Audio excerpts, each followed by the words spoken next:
दोस्तों मैं बोलूँगा नहीं, लेकिन आप लोगों को एक बात बतानी है। आप लोगों को मैंने अपनी वीडियो के माध्यम से हज़ार बार, कई बार बोला है कि आप जब भी मंदिर आओ तो स्वच्छता का ध्यान रखो।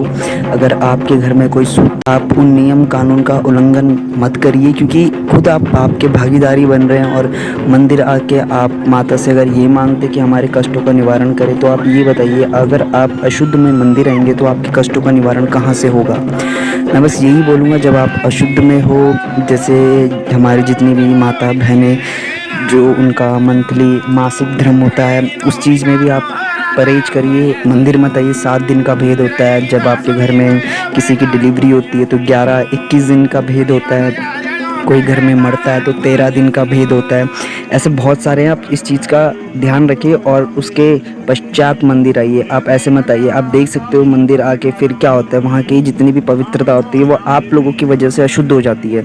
मैं आपसे हाथ जोड़कर विनती करता हूँ, आगे से आप इस बात का ध्यान रखें और मंदिर में स्वच्छता का पूरा ध्यान रखिए। अशुद्ध व्यक्ति बिल्कुल ना आए। वीडियो अच्छी लगी तो लाइक शेयर सब्सक्राइब सब कर देना। मिलते हैं नेक्स्ट ब्लॉग में।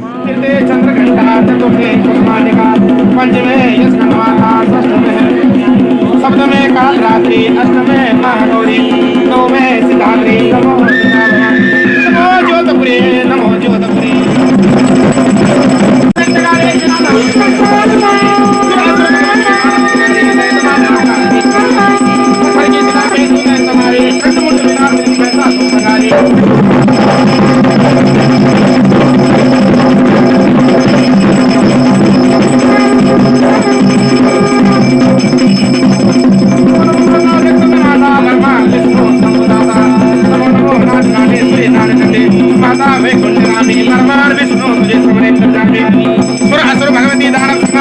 पत्थर की शिला पे चंड मुंड माता पैसा हम तो यहाँ देवी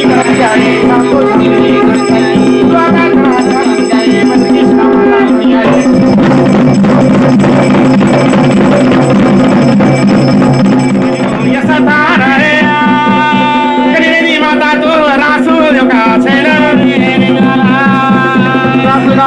माता जय घुट जय भवन पर माता मेरी आवाज पर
गे